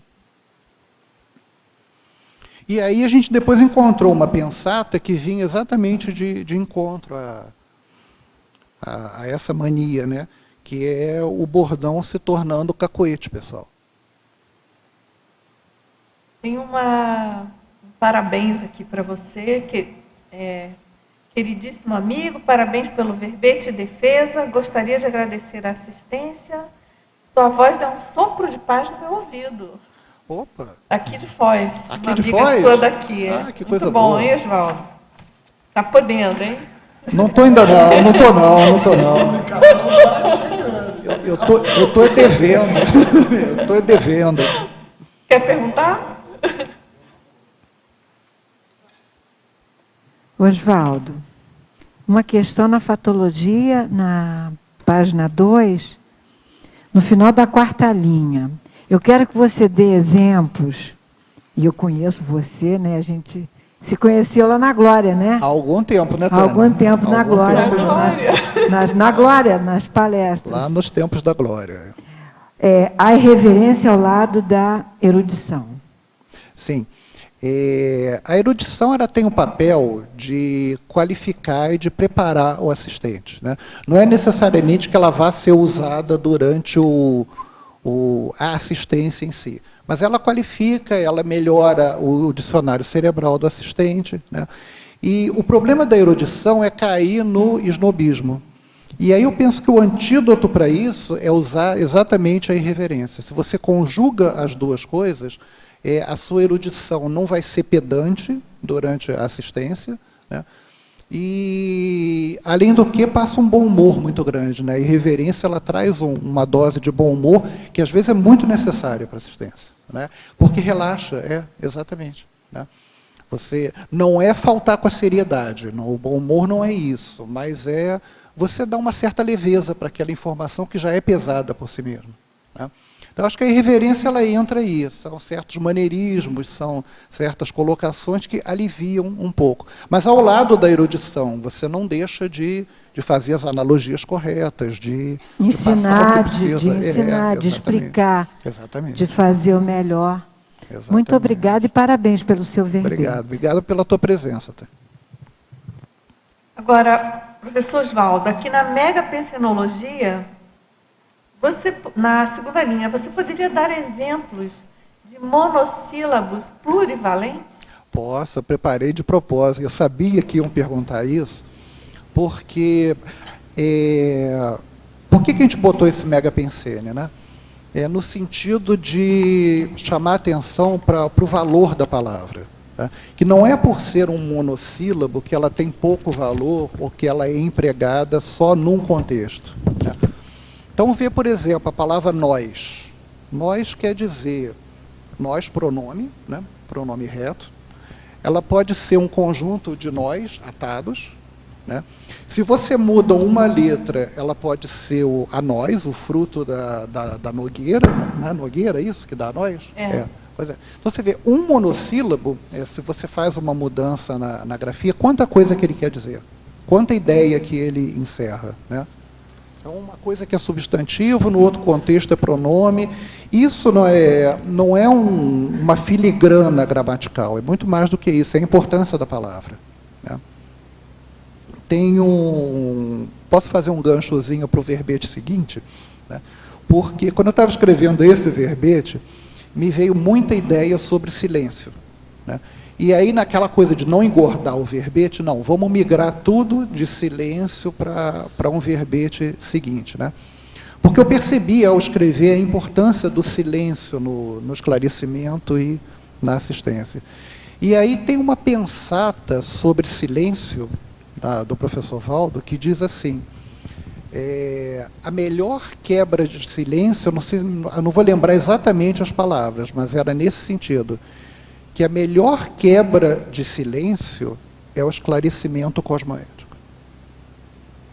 Ou seja, não quebre o silêncio à toa para dizer qualquer coisa. Presta atenção no uso das palavras, até dos monossílabos. Eles podem ter vários valores. A qualificação da intencionalidade está aí. Sim. A base é isso. Só pegando um gancho aí que você estava falando da diferença dos monossílabos, eu não percebi aqui se você chegou a citar isso, mas a importância da entonação. Está na fatologia. Que muda, muitas vezes, o significado na frase toda, né? Então, a frase é a mesma, mas dependendo da entonação que você dá em determinada palavra, muda o contexto, muda o significado. É fundamental, inclusive, para não ter aquele tom impositor. Dependendo da entonação, é dogmático. Né? A mesma coisa dita como entonação e com outra, ela assume características completamente diferentes. Né? Então, o tom do esclarecimento ele não pode ser dogmático. Tem que haver espaço para reflexão e a entonação tem que ser justa, não pode ser impositiva. O que eu estou dizendo assim, uma determinada palavra, entendeu, Oswaldo, que a gente vê muito em curso de oratória, por exemplo, eu não disse que você roubou. Eu não disse que você roubou. Então, a mesma frase tem 4 tipos de entonação que dão 4 significados. Totalmente diferentes. Para a mesma frase. Eu não disse que você roubou. Já mudou tudo. Eu disse que foi ele. Entendeu? Então, a mesma frase falada com entonações em pontos determinados, muda o significado. Passa mensagens completamente diferentes. Né? E acho que isso aí, às vezes, a pessoa ela erra na comunicação justamente por ela não trabalhar diretamente a entonação correta. Concordo contigo. Perfeito. Agora, aqui no antagonismo, o antagonismo regionalismo, provérbio mundial. Não é que um seja melhor do que o outro, não. Cada um tem o seu espaço. Né? O regionalismo, às vezes, na assistência, ele é a única forma de você ter acesso a uma dada consciência. Mas ele se antepõe, né? O regionalismo é o quê? É uma expressão, é uma frase, é uma palavra usada num contexto pequeno, de uma determinada região, de um determinado grupo. Isso se antepõe ao provérbio mundial, que são aqueles provérbios ou aquelas ideias praticamente difundidas no planeta. Um exemplo de provérbio mundial é um bem bobo, mas que eu acho que tem em todas as línguas. Mais vale um pássaro na mão do que 2 voando. Então, essa é uma ideia amplamente difundida. Agora, dentro dessa sua colocação, Oswaldo, essa questão do uso do provérbio mundial ou do regionalismo, depende. Pode ser que o regionalismo seja mais eficaz, não é verdade? Pode ser que o provérbio mundial, você está assistindo a um cientista super erudito. Se você usar um regionalismo, ele não vai nem te ouvir. Esse cara é ignorante, não pode me assistir. Ou, às vezes, o regionalismo é o que funciona, é o que derroga. Né? É o que derroga a empáfia científica dele. Né? Então, é muito de acordo com o assistido. Quando a gente entra numa assistência, não dá para prever muitas vezes. Você vai captar na hora ali o que é necessário. Né? O Paulo usava até o regionalismo de Minas, com o pessoal daqui que tem gaúcho, tem carioca, tem paulista, né? Então, ele vinha oncovô para falar a respeito de um determinado assunto que ele estava querendo dar a entender um significado de destino, alguma coisa. E eu não sou paulista, ela é carioca e outros, e a gente entrava na onda e entendia perfeitamente. E outras coisas, chamava Mabel de Maber. Fala, Maber. Quer dizer, quem está chegando aqui fala, mas o homem médico, tudo falando Maber. Só uma pequena correção, eu sou meio carioca, tá vendo? Eu sou meio amazonense, meio carioca. Eu morei mais no Rio, eu nasci no Amazonas. Tem que honrar as raízes, né? Claro, totalmente. Ainda mais um estado tão rico. Pode, com certeza. Pode falar? Aqui, no caso da taxologia, no item 6, casuística, Eu estava presente aqui na mini tertúlia quando o professor falou dessa situação. Eu gostaria que você fizesse uma abordagem se relacionando como um professor em sala de aula, não falando com 3 consex, mas poderia entender e fazer esse rapport com 3 alunos com a mesma dúvida, mas no entendimento da resposta que você vai dar. Às vezes ele tem um entendimento diferenciado, né? Tá, como seria? Deixa eu situar melhor a casuística, porque a gente colocou aqui, mas não foi exatamente nessa linha que você está falando, não. Aqui a importância da casuística pessoal, né, de o assistente ter uma bagagem de vivências razoável, tá, para empregar durante a assistência, relatando essas vivências. Tá?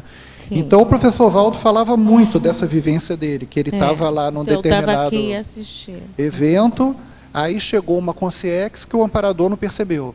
Daqui a pouco chegou uma segunda consciex, o amparador e a consciex que havia chegado antes também não perceberam. Tá? E ele que estava ali epicentrando o evento, ele percebeu as 3. O amparador, a primeira e a segunda. Então, é a importância da vivência pessoal no exercício da TARES. Tá? Essa bagagem de experiências que você vai adquirindo ao longo das assistências, né? Muitas vezes o relato de uma dessas vivências potencializa coisa nos alunos, potencializa ideias. Tá? É nesse sentido que a gente colocou aqui. Sim, mas no caso, por exemplo, em uma sala de aula, essa ocorrência somente no intrafísico, você poderia citar uma situação? Você pode explicar, eu não estou vendo o paralelo com a situação descrita aqui.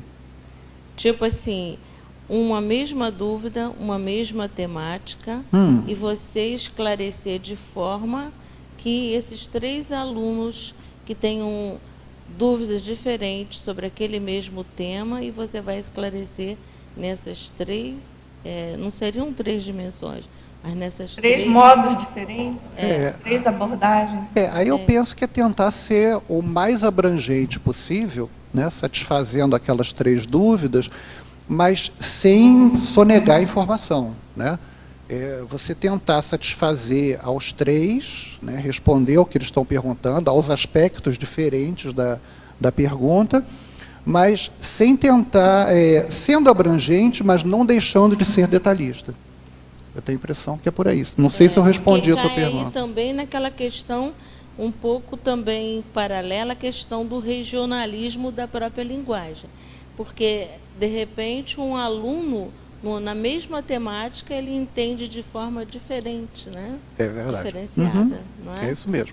Dependendo da origem dele, de como ele entende aqueles vocábulos que o professor estiver explicando, né? Isso. Aí eu queria te perguntar, agora uma nova forma de comunicação através da língua portuguesa, que ela enfatiza até que se deve fazer abordagem do professor dentro de sala de aula usando a linguagem regional de cada aluno. O que você acha sobre isso?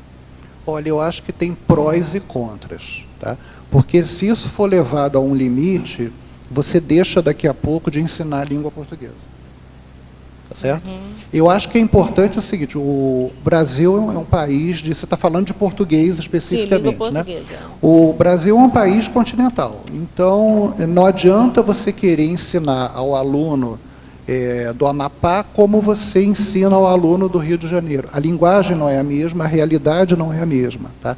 Então você tem que procurar exemplos, você tem que procurar vivências que estejam dentro do repertório, do entendimento daquele público. Mas você não pode perder de vista o fato de que a língua portuguesa é uma língua única, que é falada. Então, você pode ser detalhista, mas sem deixar de contemplar aí a generalidade que é necessária. Porque senão o aluno do Amapá sai falando, escrevendo amapês. Né? E o aluno do Rio de Janeiro sai escrevendo carioquês. E os dois têm que falar português, têm que escrever português. Então, poderíamos dizer que o perfil de um professor, de preceptor, ele deve sempre primar pela uma linguagem mais geral, de uma forma geral, que possa atender mas sem desprezar o específico. Eu acho que esse que é o desafio. Né? Eu acho que ele tem que ensinar o geral, mas aproveitando o que há de cultural e de específico daquelas regiões. Tá bom, obrigada. Oswaldo, parabéns pelo verbete, você tem um cacuete enciclopédico muito interessante. Viu? Ah, é? Qual é? Eu queria que você falasse, talvez você já tenha falado, não sei, o item 11 aqui da taxologia, exortações, as frases de incentivo e alerta durante as práticas energéticas. E depois o item 15, logotipos, o progestiolino. Ah, sim. Ah, está dentro lá da taxologia, né? Isso. Pois é, no treinamento docente, né, e eu passei por isso esse ano, um aspecto que é dado muita atenção na preparação da aula, nas aulas treino, são aqueles minutos de prática energética que normalmente ocorrem ao final da aula, né? Então, existe todo um cuidado nos MAPs de CIP e de outros cursos de entrada sobre como conduzir especificamente, aqui tem uma série de docentes, vão saber o que eu estou dizendo, né? Então, é muito importante, por exemplo, você incentivar o exercício, mas você não pode falar o tempo todo, senão você atrapalha a concentração do aluno. Você não pode ficar, exterioriza, mexe com a energia, o aluno não consegue fazer nada. Tá? Mas, ao mesmo tempo, você não pode deixar ele desligado, porque, às vezes, ele perde a concentração, ele apaga, né? Ele dorme durante o exercício. Você tem que chamar a lucidez o tempo todo, né? Então, essas frases de incentivo, elas são, na verdade, elas são chamadas à lucidez. Tá? O aspecto do esclarecimento está nisso. Tá? Você dá uma beliscada lá, ei, acorda, você está no meio do exercício, não é para apagar, é para... Né? Qual foi a outra que você perguntou? O item 15, logotipos, o progestiolino.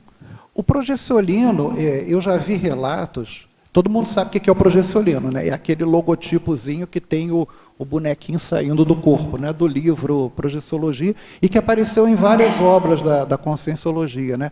Ele foi elemento atrator de diversas pessoas que chegaram à Conscienciologia, né? Por isso eu vejo um valor tarístico nele. Tá? E foi exatamente vendo aquela figura, aquele desdobramento, a pessoa conectou com alguma experiência que teve e aí procurou o instituto ou procurou aquela fonte para se informar melhor. Ok, obrigado. Então, acho que ele tem esses logotipos, eles são estudados para serem tarísticos e para serem atratores de consciências aqui, para a conscienciologia, para as nossas ideias, né? Agora, você queria falar, não, você já falou? Quer falar? Valdo, o seguinte, na enumerologia, na página 3, poderia ampliar a última citação da enumerologia, destacando especialmente duas palavras, a auxese e a perífrase. O resto é mais ou menos... Essa foi em sua homenagem. Né? Que a auxese é o seguinte, ela é sinônimo de hipérbole. Né? Auxese e hipérbole é aquela figura de linguagem que consiste no exagero. Né? Eu penso que o exagero em si, a hipérbole pela hipérbole, não é exatamente o melhor a se fazer na tarde. Você deve procurar passar a informação na medida exata, sem exagero, sem arroubos. Né? Então, a gente lista aqui uma série de coisas a serem evitadas durante a assistência, né, o esclarecimento. Né? A auxese, qual era a outra que você falou? Perífrase. A perífrase é o quê? É você, em vez de construir uma frase simples, com uma determinada ordem que a gente está, é você engordar aquela frase. Tá? É o circunlóquio, né? Você dar a volta, colocar um monte de complementos na frase, no fim a pessoa não sabe o que você está falando mais. Tá? É muito comum em literatura. Tá? Sim, o estilo perifrástico, que se chama. Só pela origem dos prefixos, você pode ver tanto circunlóquio, perífrase, tem mais ou menos o mesmo sentido. Exatamente. O resto é conhecido, né? A grandiloquência, a mimia, a negação de gestos. É a ausência dos gestos, né? Que é a grandiloquência é aquilo de você falar priorizando a exaltação e em detrimento do conteúdo. Tá? Agora, na fatologia, na página 2, final da terceira linha, de baixo para cima. qual dos recursos tipográficos veiculando conteúdos subliminares mais lhe surpreendeu? Sabe uma coisa que me chama muita atenção em obra conscienciológica? Foi aquela organização que o professor Valdo deu, que é usada no verbete, né? De colocar o título dentro de um quadrinho, né? As sessões, a maneira de anunciar as sessões, o uso de fontes em lugares específicos, tá? Então, coloca em itálico quando aquilo tem que ser chamado a atenção, mas não é italicizando à toa. Aquilo tem um motivo, tem um objetivo tarístico naquilo, né? Isso é o suporte no domínio da escrita, né? Que a gente pensa em suporte expressivo, está pensando só em palavra, mas não. Isso afeta também a maneira como você escreve, né? Por exemplo, o verbete, ele é totalmente pensado, as regras da verbetografia, para potencializar o entendimento do leitor, né? Então, o ponto e vírgula acompanha a fonte da palavra que está antes. Isso tem um sentido, isso não é assim à toa, né? Então, essas regras, elas não são para complicar, elas querem dizer alguma coisa. A gente é que tem que descobrir, que tem que examinar, né? Agora, na laboratoriologia, página 2. Você poderia comentar como o laboratório conscienciológico da auto-organizaciologia pode ajudar na aquisição do recurso expressivo tarístico? É uma questão de você organizar o seu repertório assistencial. Eu penso que é dessa maneira, né? Imagina, você tem uma certa vivência de sala de aula, você recolhe uma série de impressões, uma série de êxitos, uma série de não êxitos, leva para esse laboratório. Como é que eu posso organizar esse ferramental que eu já tenho, né? É claro, você tem que fazer o laboratório com esse viés, né? De organizar a sua capacidade assistencial, né? Então, vai para o laboratório com esse pensamento. Como é que eu posso organizar melhor a minha assistência? Tá? E leva todas as vivências que você já teve, de sala de aula, de conversas, da tarefa do esclarecimento, né? Leva para o laboratório e faz a técnica lá. Porque eu penso que você vai sair de lá com uma organização melhor do que você entrou. Agora, Oswaldo, você que está na docência, né, no IPC, você podia comentar essa sua frase enfática, buscando ajudar quem está se preparando para a docência? Porque, pelo que eu me lembro, assim, no meu próprio caso, das conversas, né, ouvindo os colegas se preparando para a docência, eventualmente tem uma certa afobação, uma certa ansiedade, e esse tipo de abordagem aqui seria o oposto disso, né? Pois é. Poderia comentar? A docência conscienciológica, ela está sendo uma novidade muito grande para mim, porque eu fui docente universitário, né, eu dei aula durante 25 anos, e eu estava acostumado a um determinado tipo de aula. Você chega e expõe, claro que tem interação com os alunos e tudo, mas ali, de certa forma, você tem um assunto a cumprir, você tem uma matéria a cumprir e que tem que ser dada ao longo de um semestre, né? Claro que numa aula de conscienciologia você tem um assunto para expor, mas muitas vezes você abre mão disso em função de uma assistência específica que você precisa fazer, né? Então, é uma abordagem muito diferente. Você chega ali, você não sabe o que vai acontecer. Você não sabe no que vai dar. Você está com tudo preparado, você sabe, conhece o tema que você vai desenvolver, você sabe o que você vai falar, mas às vezes uma pergunta de uma pessoa da plateia te leva para um rumo diferente, te leva a falar do que você nem pensou em preparar para aquela aula. E está errado? Não, é o que está certo, é o que precisava ali naquele momento, né? E aí eu acho que a pessoa ter conscientemente os seus suportes tarísticos catalogados ajuda muito nesse momento, porque do momento que a pessoa lá na plateia aponta uma determinada necessidade, você, opa, eu vou usar aquilo ali que eu já usei, tá? Você ter catalogado o seu dicionário mesmo de expressões assistenciais, eu acho importante todo docente organizar isso, né? Agora a gente tem uma pergunta na fatologia. O Júlio, acho que ele quer comentar alguma coisa. Desculpa. Não só catalogar, como desenvolver a sua própria. Exatamente, é. E é muito contundente a gente ver isso acontecer durante sala de aula, que a gente lança uma ideia nova e os alunos acolhem aquela ideia e no decorrer daquele curso todo eles repetem aquilo de forma icônica. Eles compreenderam a ideia e um menciona para o outro. Um exemplo que eu dou é o degradê, que a evolução não se dá de uma hora para outra, é um crescendo, é um degradê. Então, o aluno fixa naquela imagem, expressão, e aquilo, na expressão, na imagem, e aquilo é muito tarístico, é muito interessante. E você apontou um aspecto importante, o dicionário assistencial é personalíssimo, né? Porque é a tua vivência que entra. Né? Não adianta eu usar o dicionário da professora Dulce, não vai funcionar na minha aula. Tá?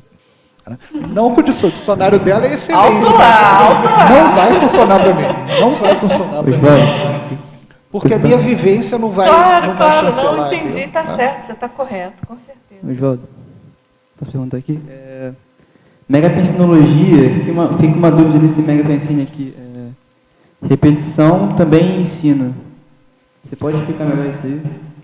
Ensina, porque muitas vezes você precisa ler, reler, refletir várias vezes. Eu tive isso com a Conscienciologia, assim que eu tive acesso, que eu tive oportunidade de começar a assistir as palestras, certos conceitos demoraram muito para entrar, principalmente que eu via de um passado religioso, de um passado de crença, né? Então você tem que desconstruir uma série de coisas para conseguir assimilar um conhecimento novo. E a repetição pode ser uma forma de conseguir isso. Tá? Você assiste o mesmo... não é bitolação, é diferente. É você ser exposto à mesma ideia repetidas vezes. Não é lavagem cerebral, não. Né? Mas é nesse sentido. Cada vez que você escuta aquela ideia, você vê uma nuance diferente daquilo para você. Tá? Você vê uma coisa que você não tinha pensado, até que você desconstrói o que estava te atrapalhando. É nesse sentido. Tá? Não é lavagem cerebral, não. Pessoal, muito obrigada a todos, tertulianos, teletertulianos, professor Oswaldo, agradecemos muito, seu verbete muito assistencial, aguardamos os próximos. E vamos aos nossos anúncios tarísticos. Obrigado. As pontuações da tertúlia de hoje são 42 assinaturas no livro de presença, 25 perguntas presenciais e 16 perguntas respondidas online. Hoje nós temos 5 recados. A Marta com a dinâmica da ressexologia, a Márcia com a 3ª semana da paradireitologia, a Viviane com o acoplamentarium, a Mara com o curso 40 manobras e o Roberto com a palestra de seriexologia. Boa tarde a todos. O convite é para a dinâmica interassistencial aplicada à ressexologia, que acontece às terças-feiras, das 15 às 17 horas, no CIAEC, tendo por EPICOM o professor Flávio Bononato. Além das práticas interassistenciais, o objetivo é associar o desenvolvimento do parapsiquismo à autopesquisa, visando acelerar a evolução pessoal e grupal. As inscrições podem ser feitas através do telefone 3525-2652. Repetindo, 3525-2652, aguardamos a sua presença. Boa tarde a todos. Eu gostaria de convidá-los a participarem da 3ª semana da Paradireitologia. Essa semana conta com diversos eventos, dentre os quais eu gostaria de salientar um curso inédito da professora Malu Balona, que é o curso Reconciliação Autoparapsíquica. Esse curso ele acontecerá no dia 13 de julho, durante a manhã. São 3 horas de curso e o objetivo é identificar, que os participantes possam identificar o seu perfil parapsíquico, visando autocura através de aquisição de neoconceitos. Além disso, também gostaria de enfatizar o Fórum da Paradireitologia. Esse fórum ele é um evento que conta com 23 participantes, entre os quais Nós temos várias participações e eu gostaria também de salientar que ele vai ser por EAD. Então, aos teletertulianos que têm interesse em participar, em conhecer melhor a paradireitologia, tem a opção de fazer por EAD. Agradeço a todos e viva o Paradireito. Obrigada. Em nome do CAEC, convido os interessados para o curso acoplamentário. Os próximos ocorrerão agora, esse final de semana, dias 24, 25 e 26 de julho, com o professor Leonardo Firmato, será sobre Maxi Proexis, e será todo em inglês, algo inédito aqui no CAEC. E o próximo será na semana seguinte, 31 de julho, 1 e 2 de agosto, com a temática Interassistência à Monarquia, com o Ildenilson Signorini, Luiz Gonçalves e a Lília Zolé. Mais informações no CAEC, no 45 3525 2652, ou no Facebook Acoplamentário. Obrigada.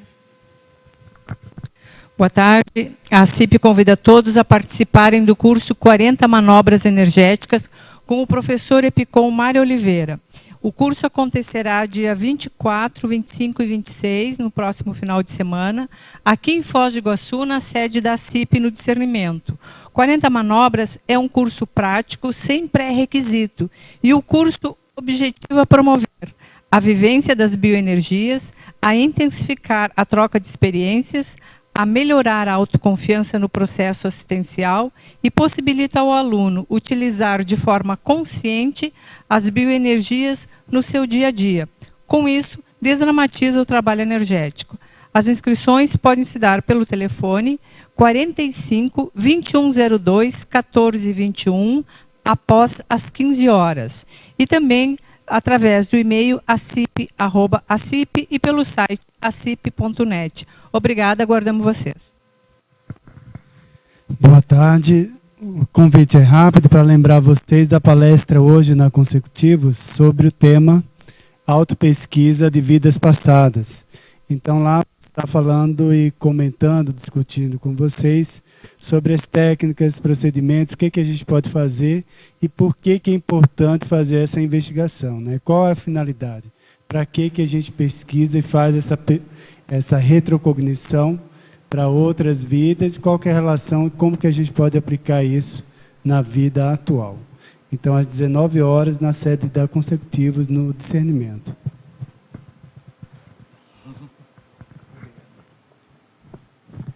Para amanhã, teremos o verbete Intercomunicação Sincera, especialidade Autoevoluciologia, e a verbetógrafa Malo Balona.